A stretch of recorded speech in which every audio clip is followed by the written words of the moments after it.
Welcome back. So in today's video we're going to work on the Tandy 1000 HX. If you own a 1000 HX or an EX, it is important for you to make the most of what you have while you still can. Let me tell you what I'm talking about. When these machines were manufactured, Radio Shack, or Tandy actually, made a few compromises with the design. Take it to allow the form factor to be as compact as possible. And to lower the cost, and to prevent these machines from competing with more expensive models, they did a couple of things. Number one, they threw MS-DOS 2.11 in ROM.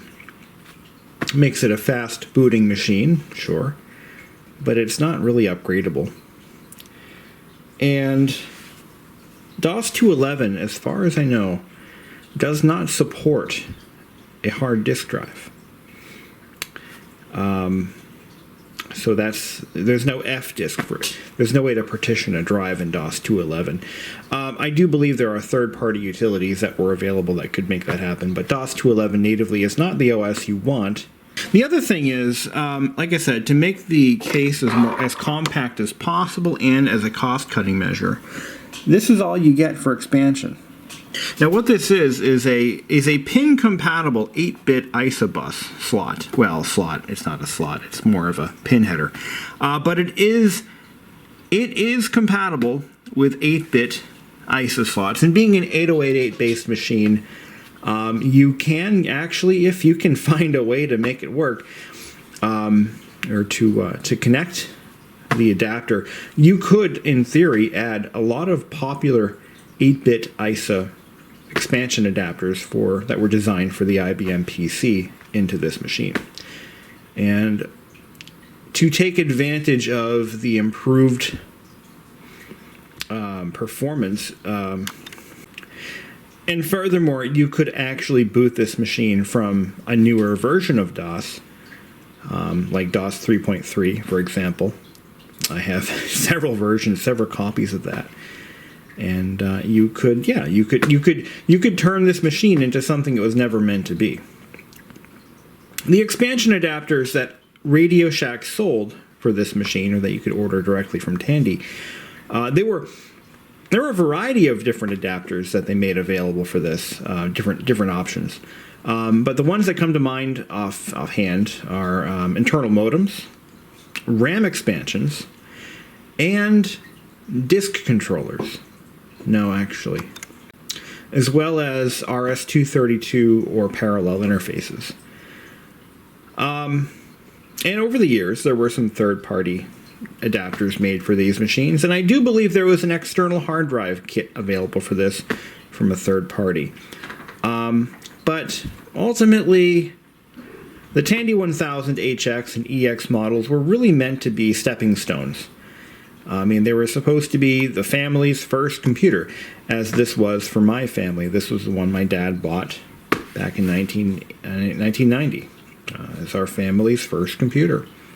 And they were more of a stepping stone to something bigger and better. So Tandy did not spend a lot of resources making this machine all it could be. But fortunately, in more recent times, due to the prolific increase in popularity in vintage computing technology, some folks have decided to produce what should have been produced 30 years ago. And one such example is this Tandy 1000 3-in-1 board. This is one that I had ordered this. I'll tell you a little bit about the guy who makes these and what's going on with the project, but this is the one that I bought. Now you'll see there's nothing on it except for a couple of headers and some resistors, and there's a reason for that. A gentleman by the name of Rob Krenicki designed this board using all open source configuration, or open source schematics for various popular PC expansion items. Let me explain. So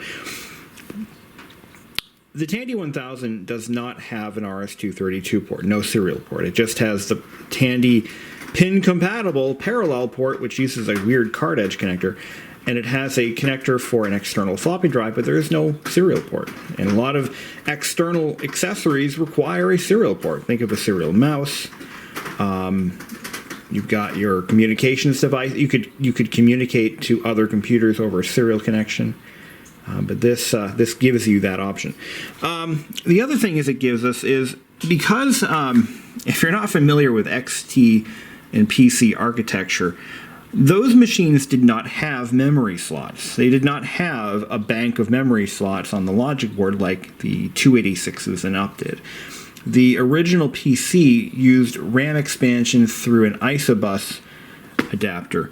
That is how you added memory. You would buy an expansion board and populate it to up to about 640 kilobytes, and there was your RAM expansion. So using the 8-bit isobus, he managed to integrate or package in on this nice custom board. Might I say, this is a fantastically produced board. I've worked on a lot of kit boards over the years. I used to make them.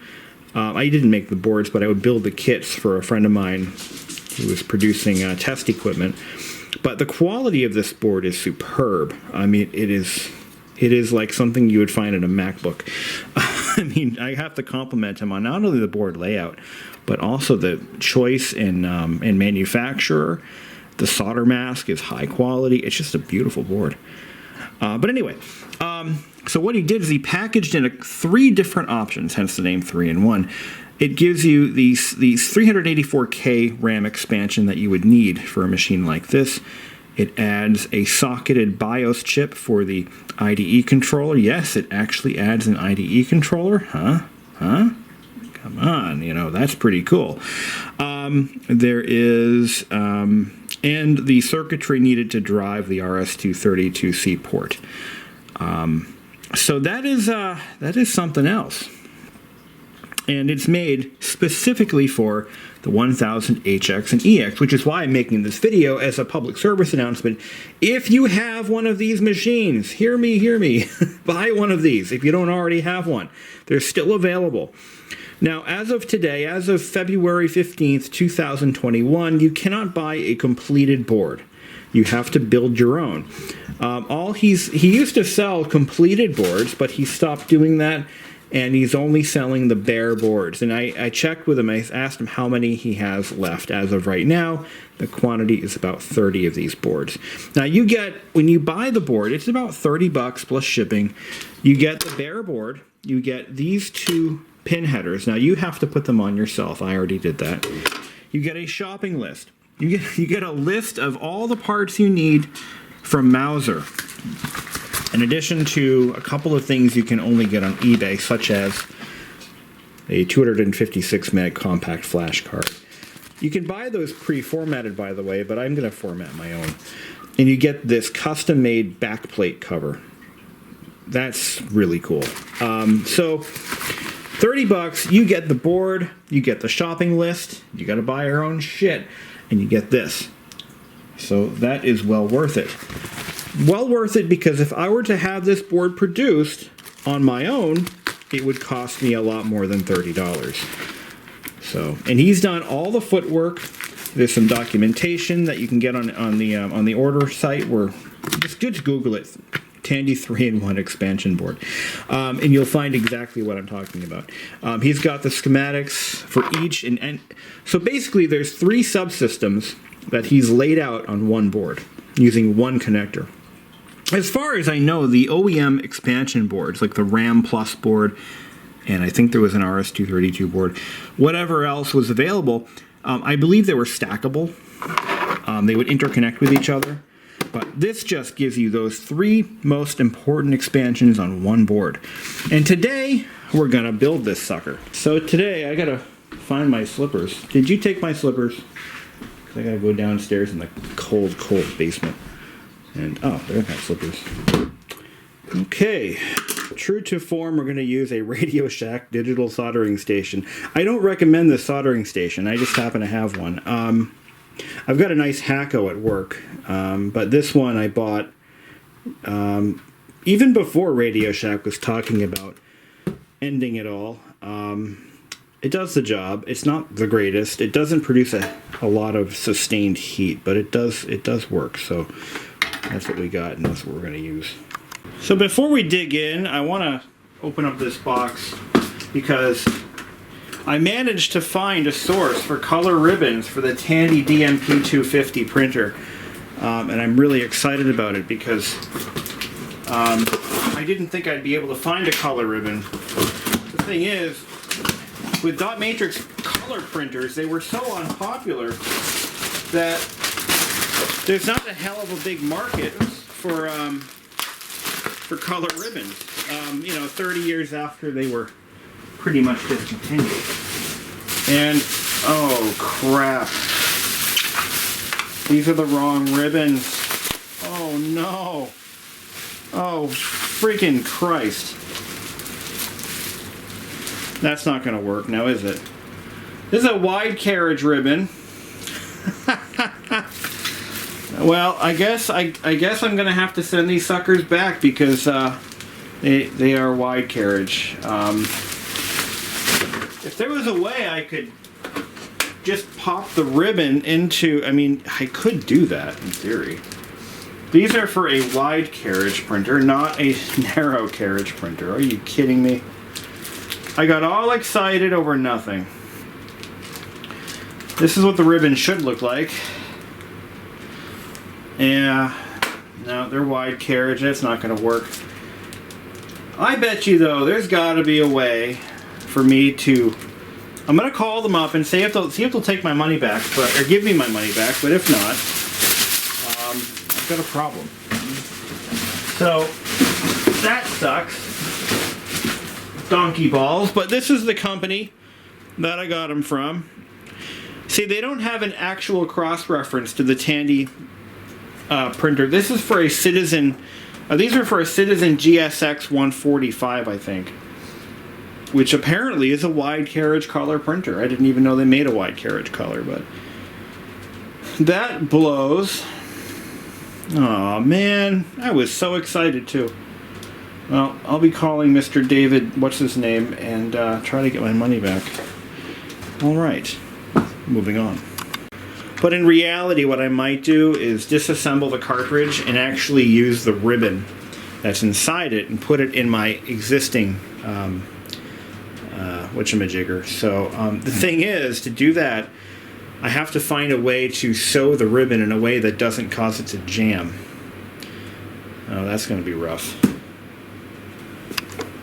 Okay, so let's open up our Mauser box. So Mauser, in case you didn't know, they sell everything. Soup to nuts. And they will sell individual quantities of a lot of their stuff, which is nice because when you're a hobbyist, you don't want to buy an entire reel of you know, chips or resistors. You only need a couple, or one or two or whatever. So thankfully we have Mauser. Alright, I know where that goes. So this is how it all comes. Now if you're all freaking out like, oh my god, what if I don't know where these parts go? That's, damn it. So fortunately, when the board was designed, we had the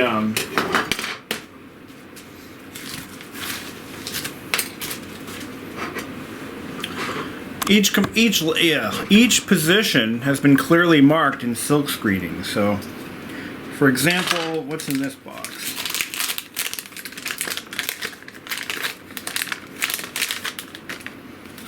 Looks like an IC chip.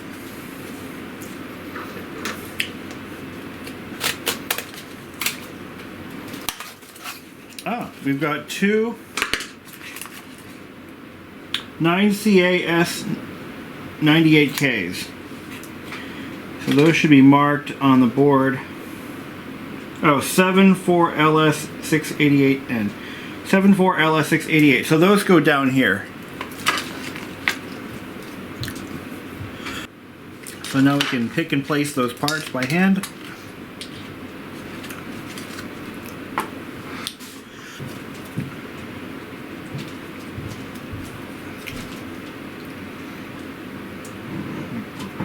I don't have a chip placer, which would make this job a little easier. I'm just going to rock the chip on the table. Just slightly bend the pins inward in line. And then just line them up, pin 1 to pin 1, and usually there's a notch on the top of the chip, and just line that up. The notch on the board. Easy peasy.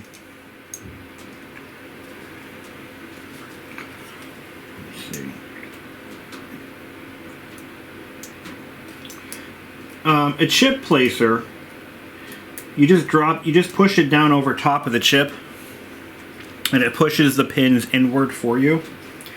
It makes these a lot easier to install.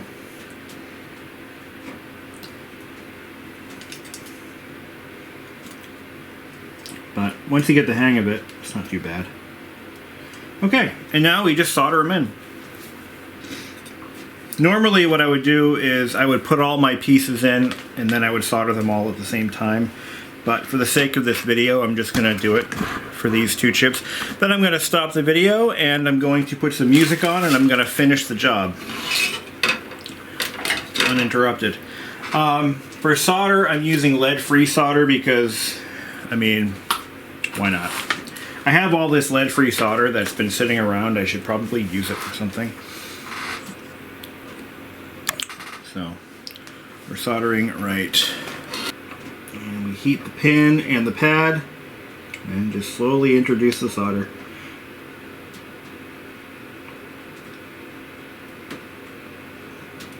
Oh, this iron is so terrible. It cools off too quickly. I should get a board holder. I just don't do enough soldering, and my hand is covering my workspace. But I don't do enough soldering to justify buying one, I guess. This is... yeah. I should just get one. Let's try that again, shall we? Let's not have a cold solder joint. I'm at 600 degrees. I mean, that should be more than enough. It's Fahrenheit, by the way. What I'm going to do is I'm going to solder opposing pins just so that the chip stays in its position.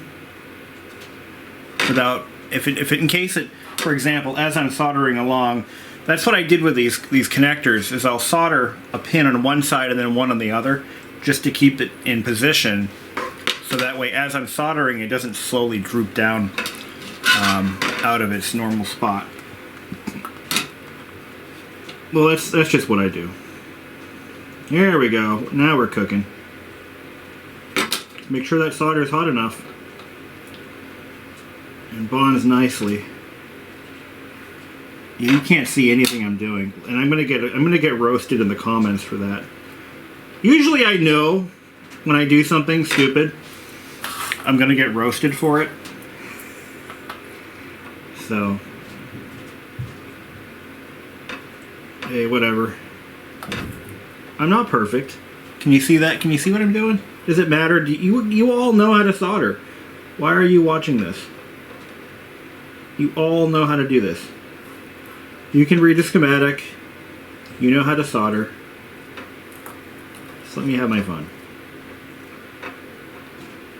Smoke on the water. Oh, make sure you clean your tip every once in a while to remove any burned up flux. No one taught me how to solder. That's the thing. Nobody taught me how to do this. I figured this out on my own. I've been doing this since I was 9. Not on boards, but my dad, when I was 9 years old and I had a little broken remote control car, he let me use his only soldering iron to fix it, which was a butane-powered snap-on soldering gun. Yeah, it was a little soldering iron. It wasn't an iron, it was a gun, I guess. I don't know. Anyway, so that was the first soldering iron I ever used was gas-powered. And it was awful because it just didn't produce a whole lot of heat. It was designed for, you know, under dash automotive like stereo installations. That's what he bought it for. And he was an auto mechanic, so that's why it's a snap-on. But oh, this sucks. I'm really pissed. This chip right here looks like somebody rammed it onto the anti-static pad and crushed all the pins. I should be able to straighten them out for the most part, but I mean, when you pay 3 cents for a chip, this is not what you're expecting. I mean, that's a lot of money. I'm actually really surprised to see this.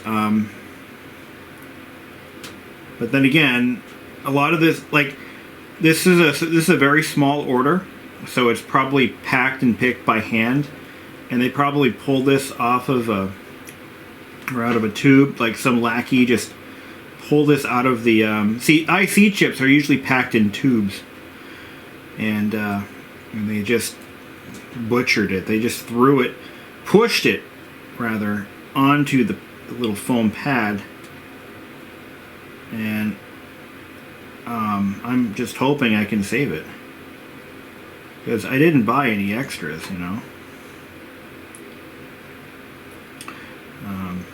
But that's the fine how do you freaking do. But I mean, yowzer, they just mangled it. You can usually bend these pins back once, just once. After that, game over, dude. Game freaking over.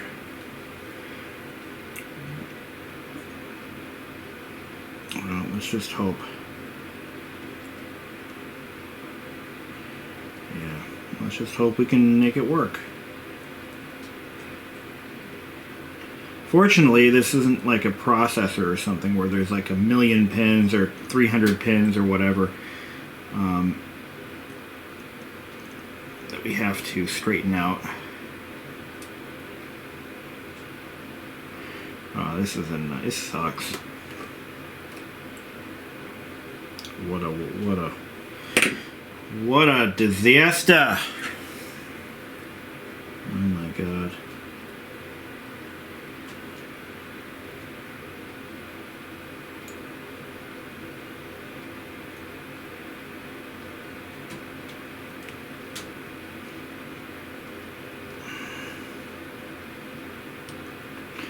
Easy does it. Easy does it. Well, there's enough metal on this. I mean, if we had to, we could potentially just solder directly to those lugs right there. Let's see if it'll. We can just kind of straighten them out on the table here, or fold them in uniformically. There we go. I think we're good. That's the 74L S139. And that goes in here, and I believe it's part of the CF to IDE side of things. Because this actually has, like I said, a full-blown IDE controller built into it. That's what we're building here on this end of it.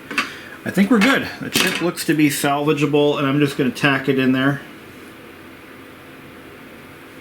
Again, opposing corners,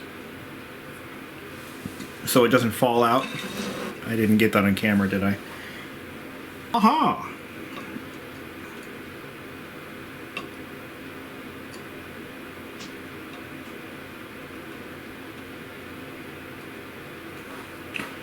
There we are. I want to point out another thing. So when you install the when you install the oscillator, let me try to get this in focus here. I'm going to need the light for this one. I wish I could Just put a button on the camera that turns the light on and off. All right, here we go. All right. The chip here, the crystal oscillator thingy, you'll notice that there's no notch, so to speak, like an IC chip. It has one corner that is sharper than the other three.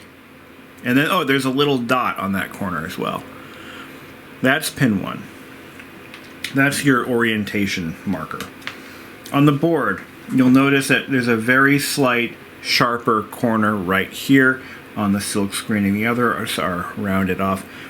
Another thing that this particular board layout artist did is pin number 1 on every component underneath is square, whereas the rest are circular.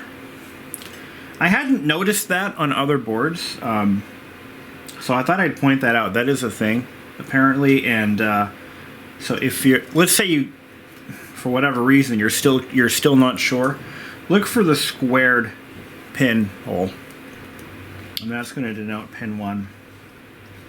So I know for certain that this oscillator goes right here. And to keep it in place while I flip the board upside down, I'm going to bend 2 pins outward, just to keep it from falling out, and then I'm going to solder them.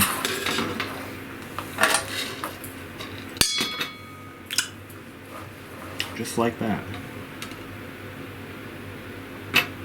Now, I'm not going to bother trimming the forest, so to speak, until this thing is pretty much done. Why isn't it soldering? Oh, okay. I think we're good.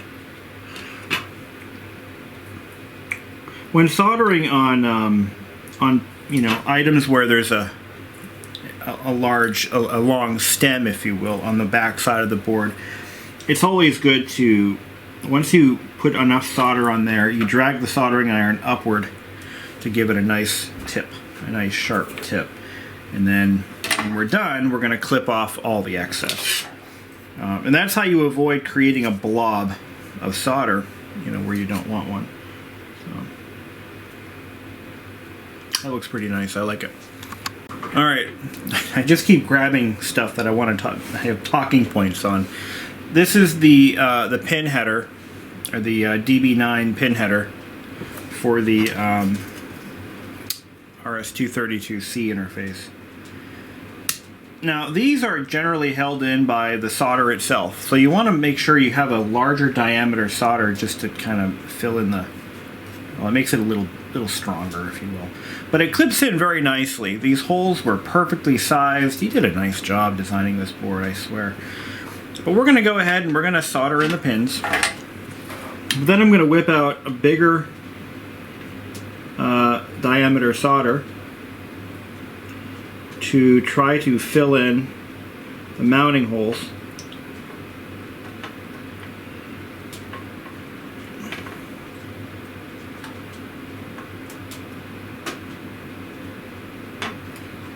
And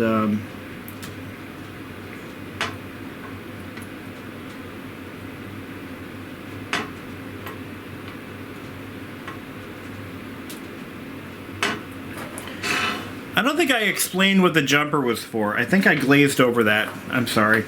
So the jumper is for write protecting the ROM chip, so, or the EEPROM that's used as a ROM chip.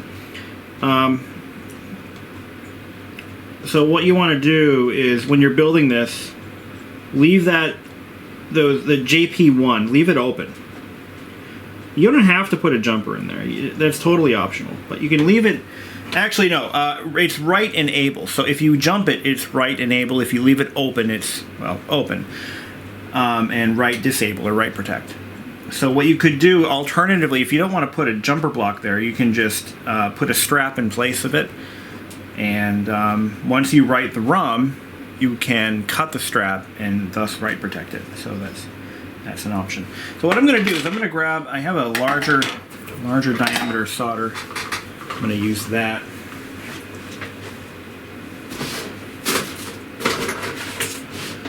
This stuff here, don't know how good this is.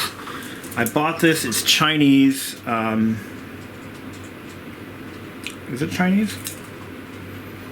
It's actually made in Mexico, I think. Made in Canada. Okay, so it's not Chinese.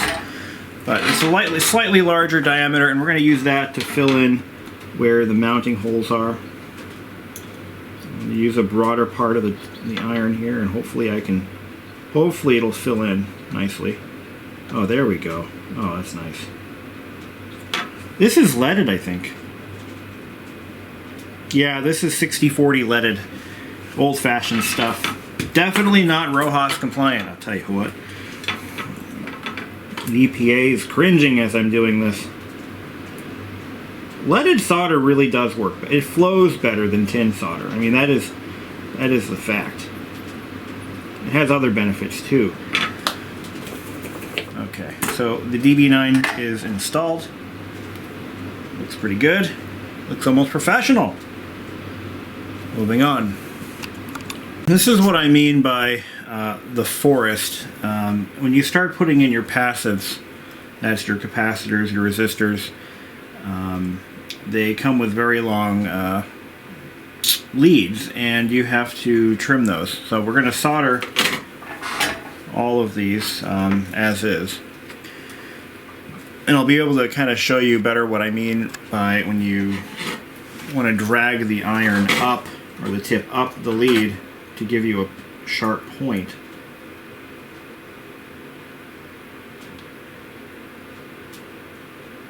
So here we go. Better in frame here. So what I'm going to do is I'm going to solder this in, and I'm going to drag the tip up the lead to form a nice conical shape.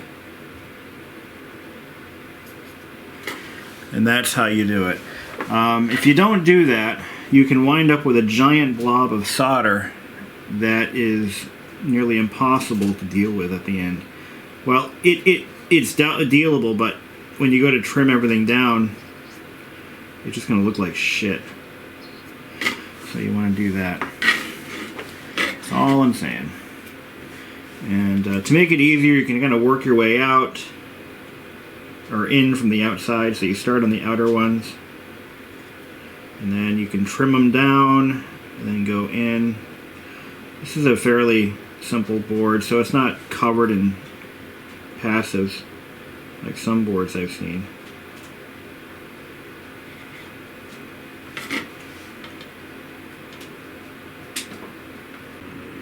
And that is a completed board. There's your ROM chip. This is a UART. I don't know what it... I believe this drives the CF card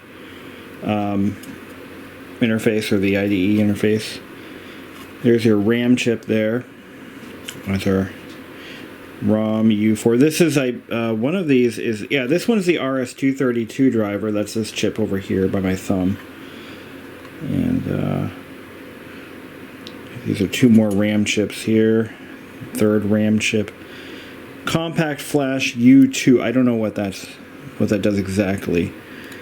And so yeah. Let's see what it does. We'll put it in, see if there's any smoke. Okay. So we haven't programmed the ROM yet. I'm not sure we can do that at this point. Oh, I gotta remove this back cover. Let me get that done. Alright, so, question of the day. Oh boy. Is it gonna fry my system? Let's find out. Here we go. 640K. We still need to program the ROM chip. There's a program where I can download, and we can get that programmed very quickly and easily, so that when we do put the CF card adapter in there, it'll be ready to go. But look at that. We've got 640K. How do you like that? That is so cool. Alright, so on this diskette that this is an extra option. This contains setup HX, some DOS stuff, the UMB driver, the upper memory bank driver, and a few other odds and ends. He charges $5 for that disc if you buy the board like I did. I should mention that he was talking about having someone else take over manufacturing of these boards, so you don't have to build it yourself. But that's half the fun. Okay, now I've actually added the necessary files to burn the EEPROM, so we're gonna see how that works out.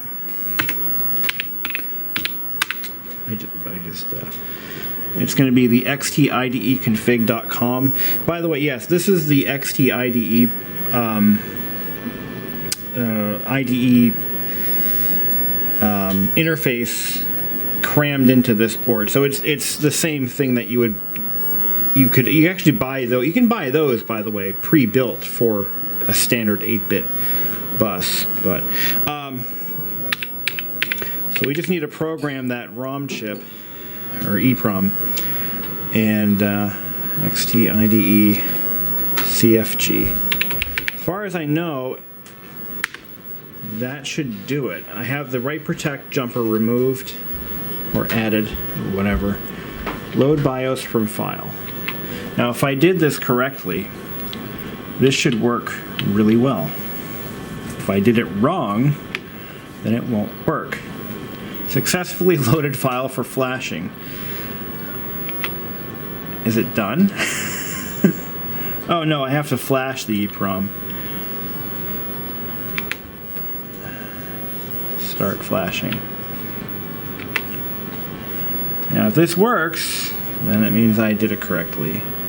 EEPROM was successfully written. Press any key to reboot. So as of this moment, this machine pretty much, now it has an IDE bus, so yay. I think that's all we have to do. Then I take the jumper off, and park it on one of the pins. So you can rewrite these. If I decide to change it to a different revision or what have you, I think I can write it all over again. Oh, there it is. No, that's not it. That's the factory. I think it's done, right? Let's see.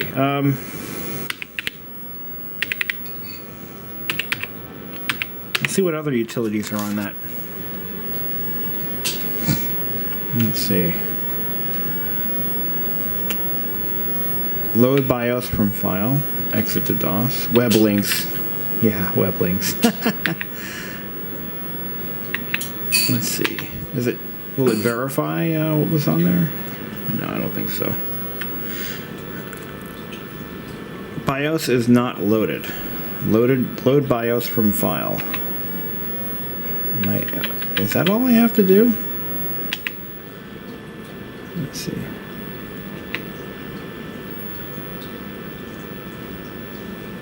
Configure XTIDE Universal BIOS. Flash EEPROM. We already flashed the EEPROM. No, I think we're good. Yeah, so the BIOS... Alright, so what I was seeing means that the BIOS wasn't loaded into memory to be flashed onto a chip. Boot settings. Display mode, defaults. Yeah, that's fine. Scan for serial drives, default boot drive, back to configuration.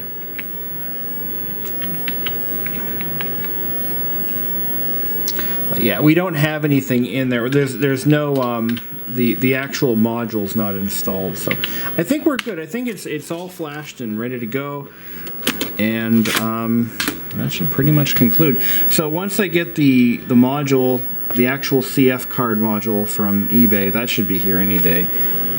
That'll be just a simple plug and play, pretty much. I have to do some modifications to the actual board, but those are all outlined in the files. I'm going to put a link to where you can get the boards and the instructions, and you can kind of go from there for now.